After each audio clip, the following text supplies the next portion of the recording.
하나님의 말씀 고린도전서 15장 3절 말씀부터 내가 받은 것을 먼저 너희에게 전하였노니 이는 성경대로 그리스도께서 우리 죄를 위하여 죽으시고 장사 지낸 바 되셨다가 성경대로 사흘 만에 다시 살아나사 게바에게 보이시고 후에 12 제자에게와 그 후에 500의 형제에게 일시에 보이셨나니 그 중에 지금까지 대다수는 살아있고 어떤 사람은 잠들었으며 그 후에 고린도전서 15장 3절부터 8절 말씀을 봉독을 해드렸습니다. 오늘은 이제 이 말씀이 포함됩니다만은 그러나 대체적으로 이 말씀과는 이 말씀을 강의하기보다는 이 부활에 대해서 오늘은 말씀을 전해드리려고 하는데 곧 예수님의 부활로 말미암은 결과, 예수님의 부활로 말미암아 어떤 변화가 있었는가 이런 부분에 대해서 말씀을 전해드리려고 합니다. 어느 종교이든 그 종교가 태생하기 위해서는 수많은 박해와 순환을 겪게 됩니다. 그러나 진리가 없는 종교는 한 세대를 넘지 못하고 사라지는 것이 일반적입니다. 그런데 불교나 힌두교나 이슬람교가 진리가 있기 때문에 오래도록 존재하는 것이 아니라 이 국가의 종교가 되고 서민들이 무속신앙이나 미신처럼 받아들임으로 오랜 세월 동안 이어져 내려오고 있는 것입니다. 즉 이런 종교는 비진리 가운데 세워져 있지만 소멸되지 않고 지금까지도 수많은 신자들을 확보하고 있다라고 하는 사실입니다. 주 예수님께서 십자가에 못 박혀 죽음을 당하셨으나 부활하시고 승천하신 후 사도들이 복음을 증거할 때 예루살렘 당국에서는 극심한 박해를 자행을 했습니다. 특히 사도들의 손을 통하여 민간의 표적과 기사가 일어나고 이 백성들의 칭송이 자자하게 되었고 남녀의 큰 무리가 믿고 예수님께로 하나님께로 나왔으며 예루살렘 부근의 수많은 사람들도 병든 사람과 더러운 귀신에게 괴로움 받은 사람들을 데리고 와서 다 고침을 받았습니다. 이런 일들로 말미암아 백성들이 복음을 받아들인 일들이 계속되자 대제사장들과 사두개인의 이 당파에 속한 사람들은 그 마음의 시기가 가득하여 사도들을 잡아다가 옥에 가두었는데 오히려 이와 같은 사람들을 격려하고 도와주는 것이 아니라 그들을 투옥을 시켰다라고 하는 것입니다. 주 예수님께서 33년의 생애를 사시면서 그 중에서 3년의 이 공생애를 사셨는데 그 공생애 3년 동안요 주 예수님께서는 많은 사람들, 수많은 사람들 또 주 예수님을 찾아오는 수많은 사람들을 도와주셨습니다. 예를 들어서 문둥병에 걸린 사람들은 그 당시나 지금이나 불치의 병이라 그러죠. 그런데도 불구하고 주 예수님께서는 돈을 받은 것도 아니고 오랫동안 고통을 당하도록 한 것도 아니고 그냥 내가 나음을 받아라 이러면 그냥 나아졌고요. 그래 문둥병에 걸렸다고 그러면 가서 제사장에게 내 몸을 보여라. 유대인들은요 이스라엘 백 사람들은 문둥병에 걸리면은 제일 먼저 제사장 앞에 가서 진찰을 받아요. 그 다음에 이제 문둥병에 걸리면은 이제 격리가 되고 요즘 격리라는 말이 많이 있잖아요. 격리가 되는데 이스라엘 백성들이 살고 있는 집이라든가 그런 회합에 갈 수가 없어요. 그래서 이제 먼저 동네에서 뚝 떨어진 곳에 굴을 파고라든가 움막을 치고라든가 그런 것에 문둥 환자들이 모여서 살았어요. 그런데 예수님께서 문둥병자들이 예수님 앞에 나오니까 가서 내 몸을 제사장에게 가서 보여라. 이제 나았을 때도 제사장에게 가서요 문둥병인 사람은 나았습니다. 이제 이런 선고를 받아야 되는 거거든요. 그런데 가서 내 몸을 제사장에게 가서 보여라 이랬는데 그 문둥 환자들이요 그래요 하면서 제사장에게로 가고 있는데 보니까 병이 다 나와버린 거예요. 이런 일들, 귀신에 사로잡혀서 수없이 고통 가운데 있었던 많은 사람들이요 이제 예수님 앞에 나와서는 다 고침을 받았어요. 그런데 어떻게 되겠습니까? 그 소문이 나서요 어디 한의원에서 침반 잘 놓나 그래도 얼마나 사람들이 몰려듭니까? 그렇죠. 어떤 뭐 병에 어떤 이제 의원에서 뭐 위장병을 잘 고친다더라. 내지는 뭐 무슨 병을 잘 고친다더라. 그래도 뭐 그야말로 예약을 하고 난리가 아닙니까? 옛날에, 요즘은 이제 그렇지 않다고 그래요. 옛날에는 이쪽에 있는 한 조그마한 의원에서는요, 새벽 6시 되면은, 6시 되면은 예약을 받아요. 새벽 6시 되면. 그럼 6시 전에 와서 주민들이 와서요, 줄을 서 있어요. 6시 전에 와서요. 그럼 6시에 딱 문 열면 7시까지 정도나 그날 의사가 그날 원장이요, 이 진료를 할 사람이 벌써 넘쳐버린 거예요. 그러니까 한 7시나 이제 이렇게 뭐 지금쯤 가서 예약하면 되겠지. 아니, 7시쯤 가면 벌써 문 닫아버릴 거예요. 예. 그리고 낮에 아무리 응급해도요, 가면은 진료를 볼 수가 없습니다. 좀 잘 본다 그러면 그랬잖아요.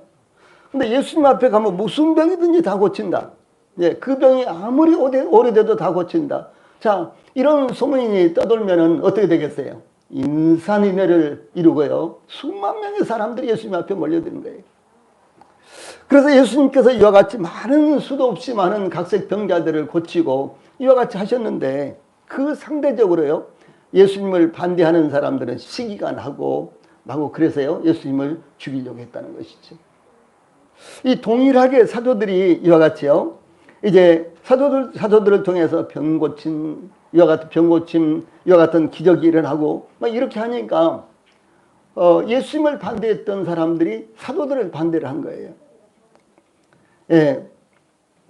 그래서 이제 이 사도들을, 그러니까 예수님의 제자들을 감옥에다가 가둬버렸는데, 한밤중에 천사가 와서 감옥 문을 싹 열고 감옥 밖으로 사도들을 다 끌어내는 거예요. 예, 그러면서 말씀하시기를, 가서 성전에 서서 이 생명의 말씀을 다 백성에게 말하라, 이렇게 지시를 했습니다. 이 사도들을 감옥에 가둔 대제사장들은 공의를 소집하고 사람을 감옥에 가서 이 사도들을 잡아오라고 보냈는데, 사도들을 끌어오기 위해서 감옥에 간 사람들이 가서 보니까 감옥문은 든든하게 그대로 잠겨 있고 간수도 그대로 지키고 있는데요. 그런데 안들을 보니까 예수님의 제자들, 사도들이 없는 거예요. 참 이것이 기적인 거예요. 예, 이런 기적이 나타난 것입니다. 그래서 이제 빈손으로 이 당국자들에게 오니까요. 그런데 또 소문이 나기를, 그 사람들이 지금 이른 아침인데 그 사람들이 지금 성전에서 복음을 전하고 있습니다, 이렇게 소식이 온 거예요. 그래서 이제 사람들을 보내서 이제 또 다시 사도들을 또 붙잡아 옵니다. 그러면서 사도행전 5장 28절에 보면, 이 이름으로 사람을 가르치지 말라고 엄금하였으되 너희가 너희 가르침을 예루살렘에 가득하게 하니 이 사람의 피를 우리에게 돌리고자 함이로다, 이렇게 책망하자 이 베드로와 사도들이 대답하기를 뭐라고 했습니까? 이거 파란 박스에 있는 말씀 같이 읽어봅시다. 시작. 사람보다 하나님께 순종하는 것이 마땅하니라.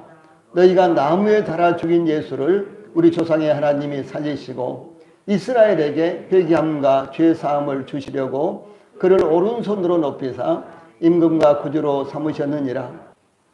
예, 그때 율법 교사로서 모든 백성들에게 존경을 받는 바리새인 가말리엘 사람이 있었는데요. 이 가말리엘은 사도 바울. 그런데 이 가말리엘이라는 사람이 있었는데, 그 사람이 공회 중에서 일어나서, 공회라 그러면은 우리나라로 말하면 국회예요. 공회 중에서 일어나서 사도들을 잠깐 밖으로 내보내고, 자, 제가 읽을게요. 이스라엘 사람들아, 너희가 이 사람들에 대하여 어떻게 하려는지 조심하라. 이전에 드다가 일어나 스스로 선전하며 사람이 약 400명이나 따르더니 그가 죽임을 당하며 따르던 모든 사람들이 흩어져 없어졌고, 그 호적할 때 갈릴리의 유다가 일어나 백성을 꿰어 따르게 하다가 그도 망한즉 따르던 모든 사람들이 흩어졌느니라. 이제 내가 너희에게 말하노니 이 사람들을 상관하지 말고 버려두라. 이 사상과 이 소행이 사람으로부터 났으면 무너질 것이요, 만일 하나님께로부터 났으면 너희가 그들을 무너뜨릴 수 없겠고 도리어 하나님을 대적하는 자가 될까 하노라 라고 권고하자 그 말을 옳게 여겨서 사도들을 채찍질하면서 방면을 했습니다. 사실 채찍질하면 안 되는 거죠. 무고한 사람들을 왜 채찍질합니까? 그러나 자기들 말을 듣지 않았다고 채찍질해서 내보낸 것이었습니다. 그 당시 이스라엘은 로마의 지배하에 이 로마가 세운 이두메 사람 헤롯의 통치를 받고 있었는데, 헤롯이 왕인데 헤롯은 유대인이 아니고요, 이두메 사람입니다. 에돔 사람이에요.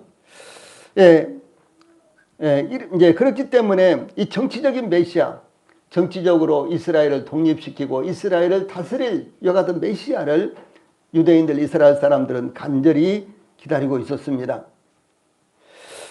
그렇기 때문에 정치적인 메시아를 갈망하던 이스라엘에서는 민중봉기가 자주 일어났습니다.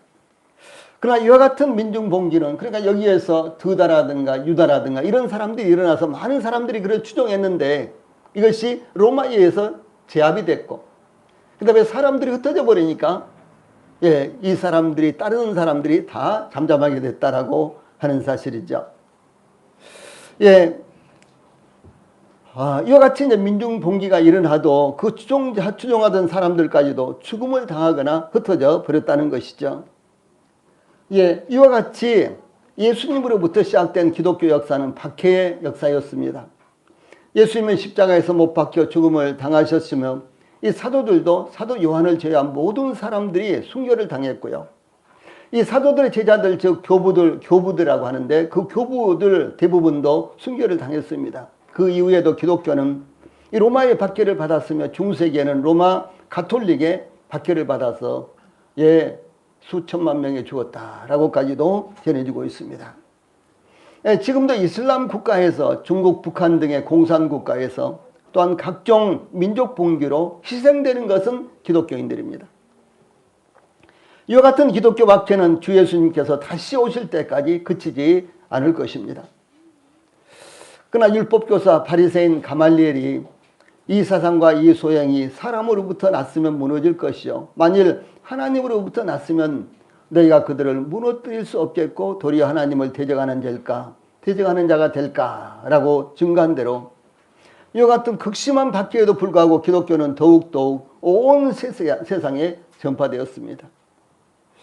우리나라에 기독교가 들어온 지는 한 130, 40년 됩니다. 그런데 기독교가 들어오기까지 얼마나 많은 사람들이 순교를 당하고 피를 흘렸는지요.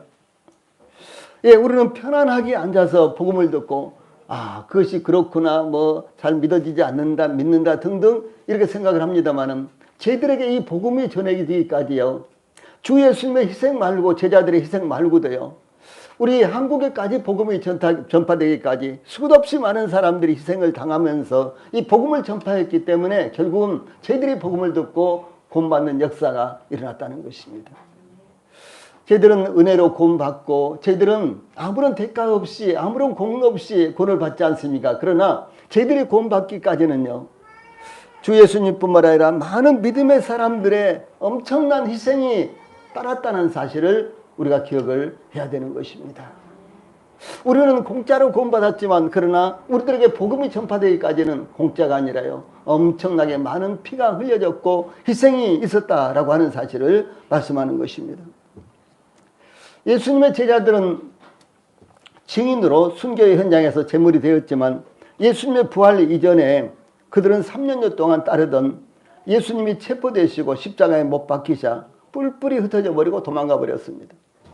3년여 동안이나 예수님을 따르면서요, 예수님의 그 놀라운 기적, 가히 사람으로서는 상상할 수 없는 이와 같은 이적을요 보았지만은, 그런데 예수님이 힘없이 체포되고 아주 힘이 없는 것처럼 체포가 되고 십자가에 못 박혀 죽음을 아주 비참하게, 그 당시에 십자가에 못 박혀 죽음을 당하는 것은요 가장 비참한 사형 방법이었습니다. 십자가에 못 박혀서 죽음을 당하면요, 어떤 경우는 일주일 동안도 안 죽고 살아있답니다. 그 고통이 상상할 수 없지 않겠어요? 주 예수님은 6시간 동안 십자가에 못 박혀 달려 있었어요. 왜냐하면 밤새도록 끌려다녔고 밤새도록 채찍질을 당하시고 이러셨기 때문에 아예 주 예수님은요, 그 십자가를 메고 골고다 언덕까지 올라갈 만한 힘도 없으셨습니다. 그래서 쓰러지고 넘어지고 기진맥진해서 십자가에 못 박히시자 약 3시간 정도 계시다가요 죽음을 당하셨어요. 6시간 동안 매달려 계셨습니다. 그래서 이 십자가형은 그 어떤 형보다도 정말로 정말로요. 아주 고통스러운 가장 비참한 가장 저주받는 그 사회에서 그 나라에서 가장 저주받는 사람들이 받는 이와 같은 형벌이었습니다. 그런데 제자들이 이렇게 뿔뿔이 흩어져 버리니까요. 예수님을 장사 지낸 자들은 제자들이 아니라 예수님에 대해서 좋은 생각을 갖고 있었던, 무슨 말인 거는 예수님을 장사 지낸 사람들은 예수님에게는 12명의 제자도 있었고요. 70여 명의 제자들도 있었는데 그런 제자들이 아니라 좀 멀찌감치서 그분 참 좋으신 분이야. 예, 그분은 훌륭하신 분이야. 이렇게 생각했더니요. 예, 요셉이란 공회의원이었던 아리마대 사람 부자 요셉이 바로 예수님을 장례를 지냈습니다. 예수님께서 죽으신 후 부활하셨다는 소식을 듣기까지 제자들은 아지트에서 숨어 있었습니다. 그들은 두려워했으며 그들의 앞날도 불투명하다고 느꼈던 것입니다. 그러나 부활하신 예수님께서 제자들을 찾아오셨고 하늘로 승천하시는 예수님을 제자들의 눈으로 똑똑히 목격하자 예수님께서 약속하신 대로 또 제자들에게 성령까지 보내주시자 제자들은 전혀 다른 사람이 되었다라고 하는 사실입니다. 그래서 주 예수님을 진짜로 믿는 사람들은요, 전혀 다른 사람이 되는 것입니다. 예. 주 예수님을 진짜로 믿는 사람들은 절반 가운데 살다가도 놀라운 희망을 가지고 살게 되는 것이고, 예, 주 예수님을 믿는 사람들은 전혀 변화된 삶을 사는 것입니다. 그래서 제자들도 주 예수님께서 십자가에 못 박히시자 그들이 다 뿔뿔이 흩어지고 도망갔지만은 그러나 주 예수님께서 부활하시고 그들에게 나타나시자 그들은 전혀 다른 사람이 된 것입니다. 제자들이 이와 같이 다른 사람이 되어 죽음도 두려워하지 않고 담대하게 용기 백배한 이와 같은 사람들이 될 수 있었던 그 비결이 무엇이었느냐? 그것은 주 예수님의 부활을 그들이 직접적으로 경험했기 때문이다 라고 하는 사실입니다. 그러므로 예수님의 부활을 사실로 받아들이고 우리 안에서 예수님의 부활을 경험적으로 느끼고 받아들일 때 우리는 놀라운 인생을 살아갈 수가 있는 것입니다. 그러면 부활의 증거들은 무엇일까요? 오늘은 부활절을 맞아서 예수님의 부활의 증거들을 개인의 경험들로부터 세 사람의 경험들을 살펴보겠습니다. 제일 먼저 막달라 마리아의 부활의 경험입니다. 이 막달라 마리아는요, 7 귀신이 들렸던 귀신 들린 여자였어요. 예, 남자들도 귀신이 들렸다든가 그런 경우를 우리가 가끔 보는데요. 여성들이 그런 경우는 정말로 비참합니다. 보기도 흉하고요. 예, 그렇습니다. 그런데 이 막달라는 귀신이 하나만 들어있는 것이 아니라 7 귀신이 들려 있었던 이런 여자였어요.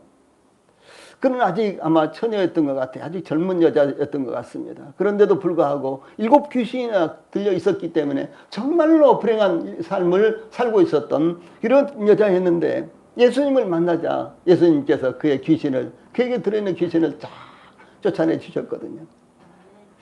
그래서 그는 변화돼 새 사람이 되고 전혀 다른 삶을 살게 되는데 곧 예수님을 사랑하고 예수님 곁에서 늘 예수님을 돕고 이런 삶을 살게 되었습니다. 그런데 이 막달라 마리아가 안식 후 첫날 일찍이 아직 어두울 때에 예수님의 무덤을 찾아갔는데 아까 제가 말씀드렸죠. 3일 만에 그 무덤을 찾아가는 것이 우리나라처럼 풍습이었어요.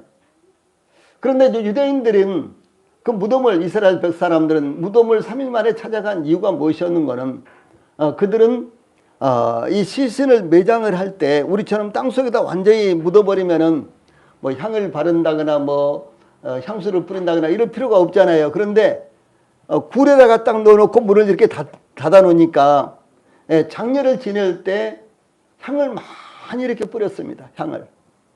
예. 오히려 그냥 향을 잔뜩 몸에다 이렇게 발라가지고 장례를 치르고 그랬어요.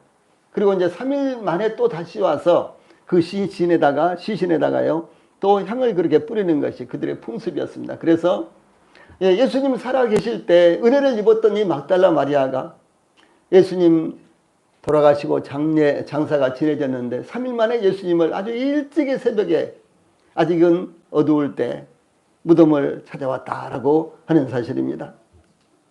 그런데 무덤을 찾아왔는데요. 무덤에서 무덤을 막았던 돌이 옮겨진 것을 보고 제자들에게 달려가서 사람들이 주님을 무덤에서 가져다가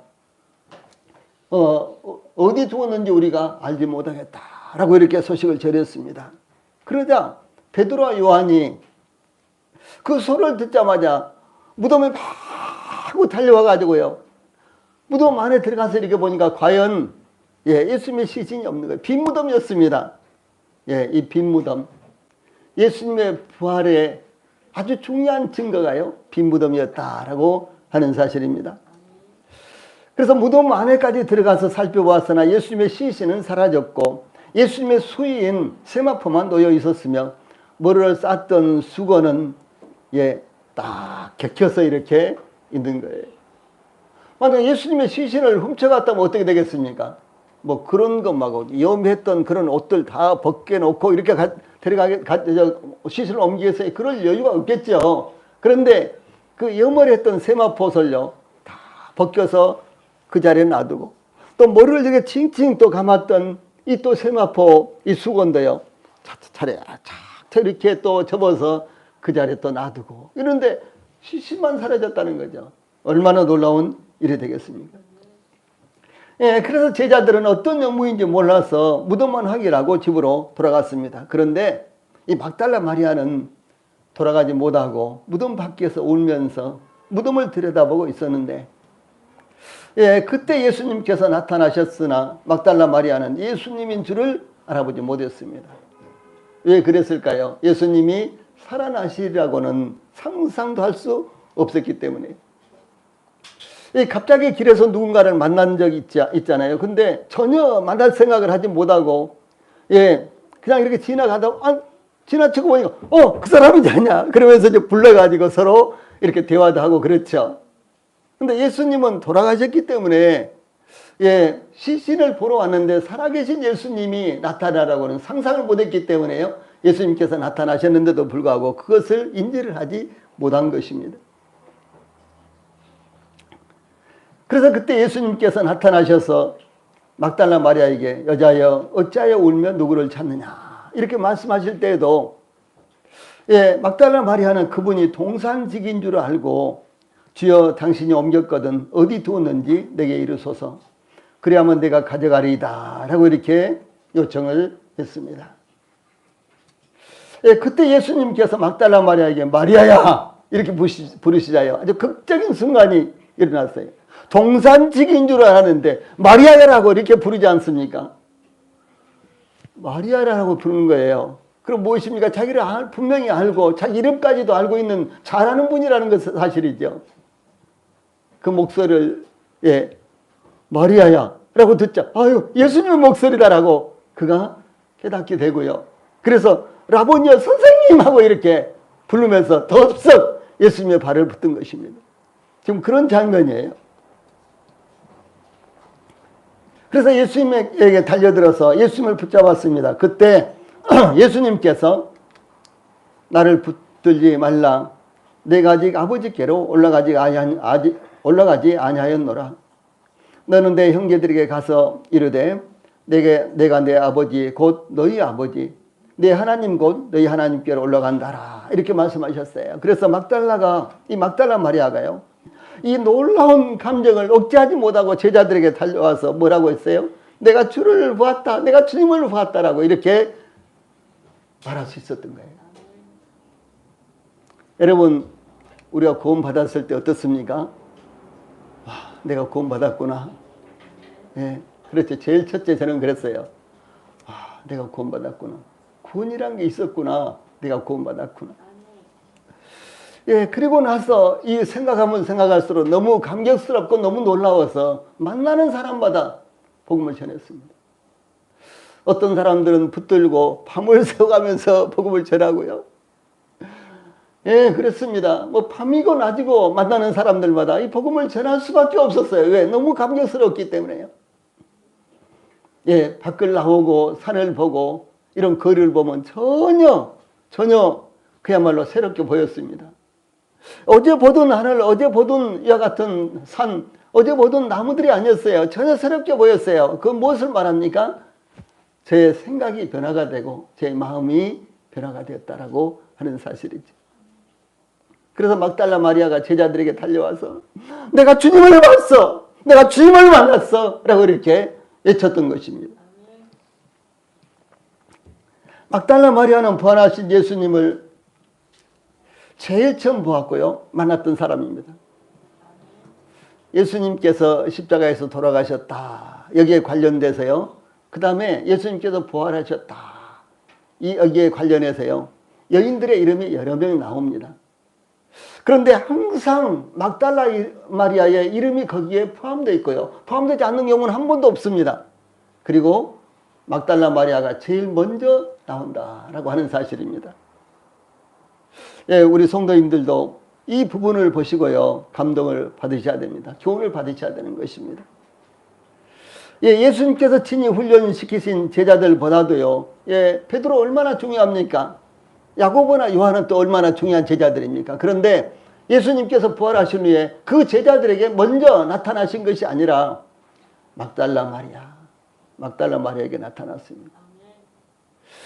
지금은 이제 남녀의 어떤 구별이 없고 평등하지 않습니까? 원래 평등했습니다. 성경에는 처음부터 남녀가 평등하다라고 이렇게 나옵니다. 그래서 기독교가 전파되는 곳에서는요, 남녀 평등 사상이 굉장히 중요하게 전해집니다. 우리나라, 지금까지도 우리나라가 유교 국가라면, 저 근세조선 때처럼요, 이시조선 때처럼 유교 국가라면 어떻게 되겠습니까? 여자들의 위치가요, 어떻게 될까요? 근데 기독교가 약 140년 전에 들어와서요, 우리나라 이렇게 발전하게 되었고, 기독교 안에서 여자들의 위치가 이렇게 신장된 것입니다.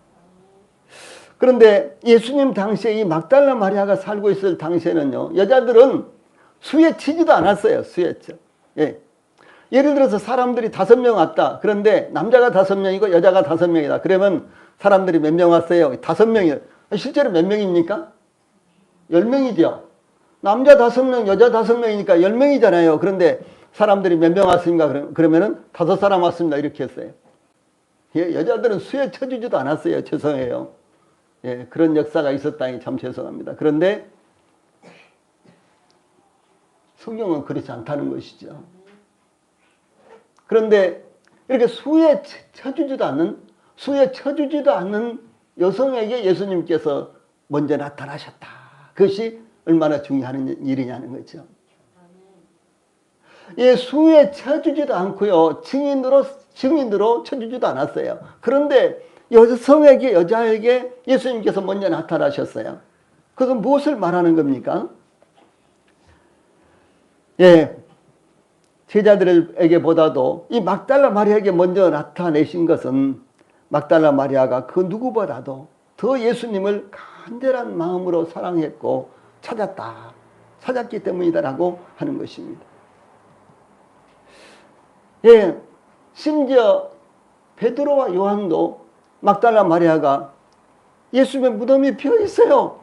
그러니까 무덤까지 달려와서 확인을 했지만 확인만 하고 그냥 돌아갔습니다. 그런데 막달라 마리아는요, 거기 돌아갈 수가 없었어요. 울면서 여전히 무덤을 응시하면서 울면서 거기서 있었어요. 여러분, 참 놀라운 일이죠. 참 감동스러운 일입니다. 그러므로 부활하신 예수님을 만나기 원하시면은 막달라 마리아처럼요, 예수님을 사랑하시고 간절한 마음으로 예수님을 찾으시기 바랍니다. 예, 그러면 막달라 마리아가 경험했던 예수님을 만나는 놀라운 경험을 우리 성도들도 하실 수가 있는 것입니다. 그때 우리들도 내가 주를 보았다, 내가 주를 보았어요 라고 외칠 수가 있을 것입니다. 예, 이 말씀과 더불어서 우리 성도님들이 간절히 찾는 것이 있습니까? 기도하는 것이 있습니까? 그렇다면요, 그 기도를 그치지 마세요. 이 간절히 주님 안에서 찾는 것이 있다면 그것을 포기하지 마십시오. 예, 그러면 주 예수님께서요, 만나 주십니다. 주 예수님께서 역사를 하십니다. 하나님께서 놀랍게요, 우리 성도들에게 역사를 하실 것입니다. 두 번째, 도마의 경험을 살펴볼 수가 있습니다. 이 안식구 첫날, 즉 예수님께서 부활하신 날 저녁 때에 제자들은 유대인들을 두려워하여 그들이 숨어 모인 곳에 문을 안으로 잠고 이제 3일째 예수님께서 십자가에 못 박히신 그날까지 해서 3일째인데 여전히 제자들은 두려워서요. 자기들의 아지트에서 숨어 있으면서 문을 안으로 딱 잠그고 이렇게 있었어요. 그런데 문을 두드리지도 않으시고 누가 문을 열어주지도 않았는데 그런데 예수님께서 그들 가운데 딱 서서 너에게 평강이 있을지이다. 이 말씀은 샬롬, 샬롬 이렇게 하셨어요. 너희들에게 하나님의 축복이 있을지어다. 하나님의 평강이 너희들에게 충만할지어다. 이런 말씀입니다. 예, 이렇게 축복하시면서 그 손과 옆구리를 보여주시자 제자들이 주 예수님의 손과 옆구리에 못자국과 창자국을 보면서 아 주님이시다. 주님이 진짜다. 처음에는 잘못 본 줄 알았어요.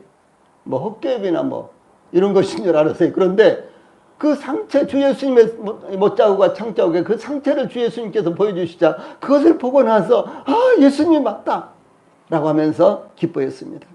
그런데 그때 그 자리에요 도마라는 제자는 없었다는 것이죠.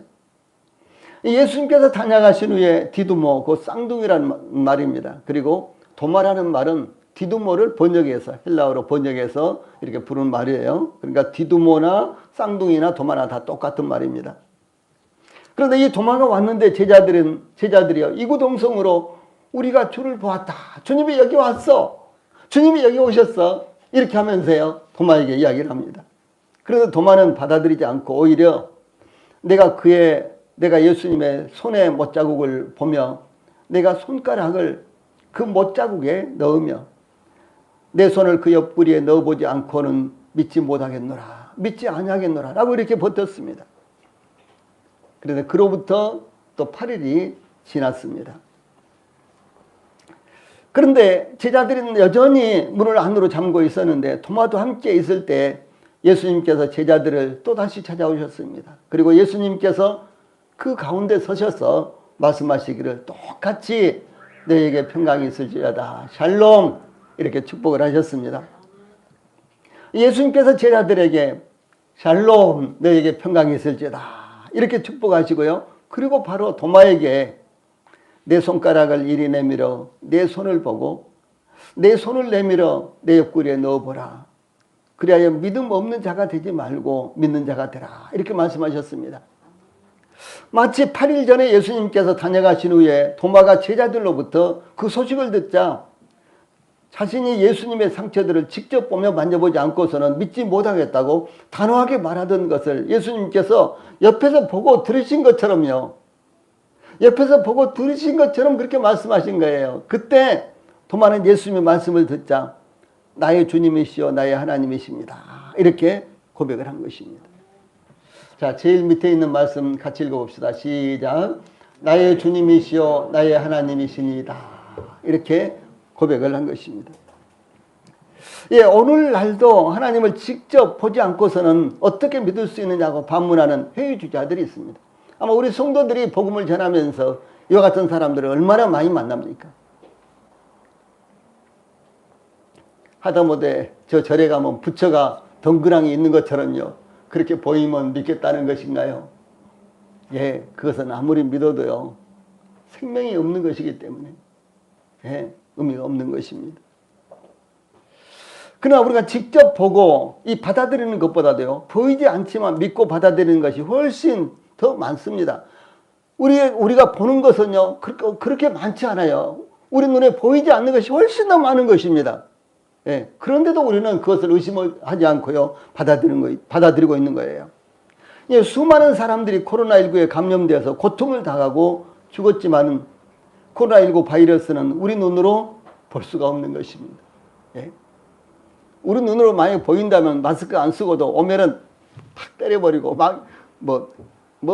망치나 몽둥이 하나 들고 다니면서 탁 때려버리고 오면 또 탁 때려버리고 이렇게 되겠죠. 그런데 보이질 않는 거예요. 예, 이 코로나 바이러스 19 바이러스는 눈으로 볼 수 없는 것입니다. 그 크기가요 0.0001 내지 5 마이크로미터입니다. 잘 모르시겠죠. 저도 잘 몰라요. 그런데 찾아보니까요 1 마이크로미터라는 것이요 1000분의 1 미리미리 크기입니다. 예, 우리가 이제 그 센티미터 자 이렇게 보면은 10mm면 1cm 뭐 이렇게 돼 있지 않아요? 그 1mm, 1mm의 1000분의 1, 1mm의 1000분의 1이 1 마이크로미터예요. 그리고 얼마나 적습니까? 이 고도의 현미경이 아니면 볼 수가 없는 크기입니다. 이 좋은 눈을 가진 사람은요, 가는 머리카락 0.04mm 정도까지, 가장 가는 머리카락 0.04mm까지 볼 수가 있다고 합니다. 또 우리 육안으로 볼 수 있는 별이요, 최대 4,300개에 불과하답니다. 육안으로 볼 수 있는 별. 지금으로부터 100년 전에는요, 1000개밖에 못 본다고 이렇게 했어요. 천문학자들이. 지금으로부터 100년 전에 천문학자들은 1000개, 하늘의 별이 1000개냐 아니면 1004개냐를 가지고요, 엄청나게 다퉜습니다. 어떤 사람이 몇 번이나 이렇게 봐도 자기가 세볼 수 있는 별은요 1000개밖에 안 되는데, 어떤 다른 천문학자가 밤새도록 세보니까 아니에요, 1003개였다가 1004개였다 그랬어요. 그래서 이제 서로 다투는 것입니다. 내가 보니까 1003개였다, 또 내가 보니까 1004개였다. 그래가지고 천문학자들이 되게 다퉜습니다. 지금으로부터 100년 전만 해도요. 그런데 망원경이 나왔죠. 또 전자망원경이 나왔죠. 지금은 허블 망원경이라는 게 나왔죠. 예. 그러고 보니까요, 이 하늘의 별이 이루 헤아릴 수가 없이 많았습니다. 그런데 우리의 육안으로 볼 수 있는 별은요, 정확하게 4,300개 정도 된답니다. 근데 어떤 이제 학자들은요, 3,000개라고 이렇게 말하는 사람도 있어요, 지금도요. 그런데 천문학자들은 별의 수요가 무한대라고 합니다. 무한대. 예, 별의 수요가 무한대라고 합니다. 호주 국립대학의 천문학자들은 우주에 있는 별의 총수를요, 7 곱하기 10의 22승계라고 발표를 했습니다. 이건 그냥 우리가 그냥 이렇게 숫자로만 아는 거예요. 예, 실제로는 그 숫자를 헤아릴 수가 없는 것입니다. 이것은 7에다가 동그라미를 22개 붙이는 수로서요, 이것은 7조 곱하기 100억 개에 해당하는데, 예, 이 수는 세계의 모든, 이 지구상의 모든 해변가요, 사막에 있는 모래 알갱이 수보다 10배나 더 많은 수랍니다. 이것도 역시 그냥 말로만 하는 것이지 그 수를 알 수가 없는 것입니다. 그런데 하늘의 별이 이렇게 많답니다. 예. 예, 그럴 때도 우리는 이 모든 것들을 마치 보았던 것처럼 믿고 받아들이는 것입니다. 이와 같이 우리의 눈은 완전한 것도 아니며 정확한 것도 아니요, 현재 이 순간에 나타나는 것만, 그것도 부분적으로 볼 수 있는 것에 불과하는 것입니다. 이것이 딱 사라지면은 못 보지요. 예, 이것이 있기 전에는 또 못 봅니다. 우리 눈에요, 순간적으로 보이는 것, 그것만 우리는 보고 있는데도 불구하고 모든 것들을 다 보는 것처럼 이렇게 생각을 하는 것입니다. 그런데 예수님의 부활은 역사적인 것입니다. 예수님의 부활은 이 역사적인 것입니다. 예, 그러므로 더 정확한 역사적인 것. 예, 그러면 이와 같은 역사를 믿지 못하는 이유가 무엇일까요? 첫째는, 예, 예수님의 부활에 대해서요, 첫째는 우리가 선입관 때문에 믿지 못하고, 둘째로는요, 마귀가 우리의 마음을 혼미하게 만들기 때문에 우리가 그것을 믿지 못하게 하는 것입니다. 마귀는 어떻게 해서든지 성경에 있는 것까지도 부정하도록 이렇게 하려고 하고요, 어떻게 해서든지 우리가 믿지 못하도록 하기 위해서 우리의 마음을 혼미하게 하는 것이 마귀의 역사입니다. 예, 그런데 제자 도마는 주 예수님께서 찾아오셔서 그의 마음을 열어주시자 예수님의 부활을 믿었습니다. 나의 주시며 나의 하나님이십니다. 이렇게 고백했습니다. 예, 이 도마는 예수님이 그의 주님이시며 하나님이시라고 고백했는데, 그 결과 그는 예수님의 부활의 증인으로서 복음을 위해서 살다가요, 저 인도에서 장렬하게 순교되었는데 그 무덤이 지금도 인도에 있습니다. 자, 세 번째로, 예, 바울의 부활의 경험을 살펴보겠습니다. 기독교 최초의 순교자는 스데반이죠. 그런데 스데반은 성경에 대한 지식이 해박한 예루살렘의 집사의 전도자였는데 그 스데반의 순교를 주도한 사람이 바로 우리가 지금 보통 사도 바울 그러죠. 그 사람이 그 당시에는 사울이라는 이름이었습니다. 사울이었습니다. 스데반의 순교 사건이 일어나자 예루살렘 교회는 사도들 외에는 유대와 사마리아와 이방인의 지역으로 뿔뿔이 흩어졌습니다. 사도들만 예루살렘에 남았어요. 그때 사울은 교회를 잔멸하기 위해서, 즉 교회를 파괴하기 위해서 각 집에 들어가서 남녀를 끌어다가 옥에 가두었습니다. 또한 사울은 그것만으로는 성에 차지 않아서 주의 제자들에 대해서 여전히 위협과 살기가 등등하여 이 대제사장으로부터 다메섹, 지금의 시리아의 다마스쿠스 여러 회당에 있는 기독교인들을 체포하여 예루살렘으로 잡아올 수 있는 특권을 받아서 다메섹으로 가고 있는데, 다메섹에 가까이 이르렀을 때요, 하늘로부터 호련히 빛이 그를 비췄는데 사울은 당장 땅에 엎드려졌습니다. 그러면서 하늘로부터 사울아 사울아 내가 어찌하여 나를 박해하느냐, 이런 음성이 들렸습니다. 이 사울이 주여 누구입니까? 라고 이렇게 묻자 나는 내가 박해하는 예수라. 너는 일어나 시내로 들어가라. 이 다메섹 시내로 들어가라. 내가 행할 것을 내게 이를 자가 있느니라. 이렇게 말씀하셨는데 그 말씀을 들었어요. 이와 같이 십자가에 못 박혀 죽은 줄로만 알았던 이 나사렛 예수님이 죽은 자 가운데서 다시 살아나셨으며 햇빛보다 더 밝은 빛으로 하늘에서 그에게 임하셨던 것입니다. 그때 이 사울은요, 서 있을 수도 없었어요. 엎드려질 수밖에 없었습니다. 이 사건은 사울에게 더 이상 예수님의 부활을 부정할 수 없게 만들었습니다. 어떤 다른 증거가 더 필요한 것도 없었습니다. 그때부터 사울은 즉시로 각 회당에서 예수가 하나님의 아들이심을 전파하니 듣는 사람이 다 놀라 말하되 이 사람이 예루살렘에서 이 이름을 부르는 사람을 멸하던 자가 아니냐. 여기 온 것도 그들을 결박하여 대제사장들에게 끌어가고자 함이 아니냐라고 이렇게 반문하면서 깜짝 놀랐습니다. 우리 성도들이 네가 언제부터 교회 다녔다고 그래?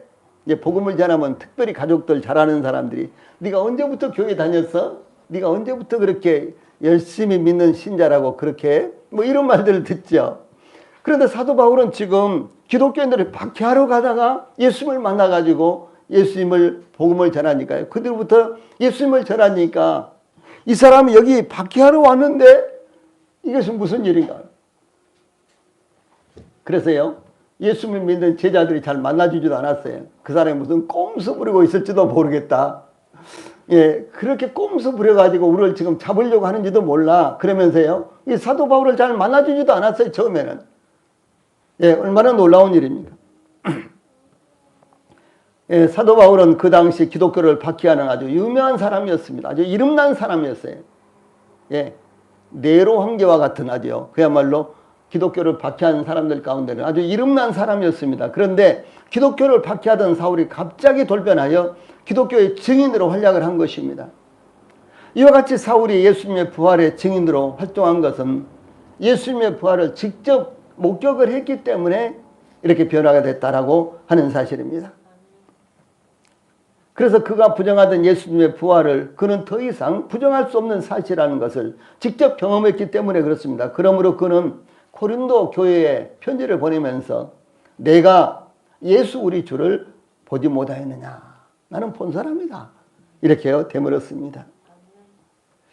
또 뿐만 아니라 고린도전서 15장 3절부터 6절 우리가 본문으로 삼은 말씀이죠. 이 말씀을 보면은요, 자, 우리 아래 파란 박스에 있는 말씀 같이 읽어봅시다. 시작. 내가 받은 것을 먼저 너희에게 전하였노니 이는 성경대로 그리스도께서 우리 죄를 위하여 죽으시고 장사 지낸 바 되었다가 성경대로 사흘 만에 다시 살아나사 게바에게 보이시고 후에 12제자에게와 그 후에 500의 형제에게 일세 보이셨나니 그 중에 지금까지 대다수는 살아있고 어떤 사람은 잠들었으며 그 후에 야고보에게 보이셨으며 그 후에 모든 사도에게와 맨 나중에 만삭되지 못하여 난자 같은 데에도 보이셨느니라. 이렇게 증가하고 있습니다. 부활의 증인이 되는 거예요. 네. 여기 예수님을 본 사람들이요, 일세 동시에 500여 명이 함께도 봤습니다. 두 사람만 보면은 증인으로 채택이 돼요. 예, 그런데 500여 명이 동시에 본 것입니다. 그런데 이 사도 바울이 고린도전서를 쓴 것이요, 이 빨리 잡으면은 AD 50년, 좀 늦게 잡으면 AD 55년입니다. AD 55년으로 보고요. AD 55년에 이 사도 바울이 고린도전서를 쓰는데 그때까지 그 500여 명의 사람들 대부분이 다 살아있다라고 하는 사실입니다. 대부분 다 살아있는, 대부분 다 살아서 그 사람들이 바로 증인이다. 예수님의 부활하신 것을 직접 본, 동시에 본 500여 명이 증인이다라고 하는 사실입니다. 그런데 왜 못 믿습니까? 네. 사도 바울이 지금 이렇게 지시하고 있습니다. 이 사도 바울로서는 나사렛 예수님의 증인으로 헌신한다는 것은 꿈도 꾸지 못했던 일이었습니다. 상상도 하지 못했던 일입니다.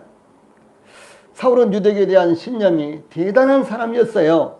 그래서 그 유대교에 대한 신념이 쉽게 변할 수 없는 사람이었으며 유대교에서의 이치도 견고하였습니다. 수많은 그리스도인들을 쫓아다니며 박해하고 그들의 변명을 들었지만 유대교에 대한 그의 신념은 조금도 흔들리지 않았던 사람이었습니다. 그러나 죽었다고만 생각했던 나사렛 예수님이 부활하셔서 하늘에 계시고 자신 앞에 나타나셨을 때 그의 모든 신념과 신앙과 행하던 것들이 일순간에 무너져 버린 것입니다. 일순간에 무너져 버렸어요. 더 이상 그것을 붙들고 있을 수가 없었던 것입니다. 그러므로 그가 그처럼 천하게 여겼던 나사렛 예수님의 부활의 증인으로서 그의 생애를 드리게 되었던 것입니다. 우리는 나사렛 예수 그리스도의 이름으로 이렇게 이야기하지 않습니까? 그런데 그 당시에요, 나사렛 예수라는 이름은 아주 천하게 여겼던 그와 같은 호칭이었습니다. 나사렛이란 자체가 천하게 여겨졌던 그런 호칭이었어요. 우리나라에서는 뭐 소말리아 사람 같다 그러면 뭐 화를 팍 낸다 그러더라고요. 여러분, 어떤 사람 만나서 되게 미우면 이 사람은 소말리아 사람 같다. 여러분 그렇게 하지 마세요. 제가 가르치는 거 아니에요. 예, 이 사람 소말리아 사람 같다. 그러면 가장 기분 나빠합니다. 우리나라 사람들이요. 아니, 소말리아 사람 같다 그러면 이 사람 프랑스 사람 같다, 뭐 미국 사람 같다 그러면 되게 좋아하겠죠. 예. 근데 이 사람 소말리아 사람 같아 그러면은 아주 기분 나빠한답니다. 그런데 사도 바울 당시에요, 나사렛 예수 그러면은 마치 지금 이 사람 소말리아 사람 같아 그렇게요 여겨졌던 아주 천한 이름이었습니다. 그런데 그 나사렛 예수의 부활의 증인으로서 사도 바울은 생애를 살았고요, 결국은 순교를 당하기까지 했다라고 하는 사실입니다. 사도 바울은 제3차 전도여행을 마치고 예루살렘으로 귀환하던 중에 에베소 교회 장로들에게 이렇게 고백합니다. 오직 성령이 각 성에서 내게 증언하여 결박과 환란이 나를 기다린다 하시나. 무슨 말인 거는 예루살렘에 올라가면 당신은 체포되어서 죽을 수도 있다. 이런 말을 계속해서 성령이 비하하신 거예요. 또 믿음의 사람들이 계속해서 이렇게 경고를 한 것입니다. 그런데 사도 바울이 어떻게 생각했느냐. 내가 달려갈 길과 주 예수께 받은 사명 곧 하나님의 은혜의 복음을 증언하는 일을 마치려 하면은 나의 생명조차 조금 더 귀한 것으로 여기지 아니하노라.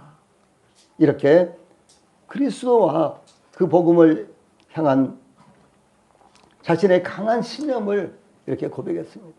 나의 생명까지도 조금 더 귀한 것으로 나는 여기지 않는다.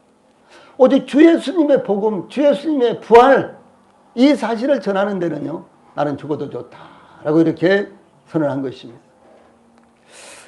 이상과 같이 우리가 상고한 대로 주 예수님의 부활을 목격한 사람들은 변화를 받아서 전혀 다른 삶을 살았습니다. 그럼 우리 성도들은 어떻습니까? 물론 우리 성도들이 직접적으로 주 예수님을 보는 시대는 지금 아닙니다. 지금은 하나님의 말씀을 통해서 이 말씀을 직접 보는 것 이상으로 불별하는 말씀이고요.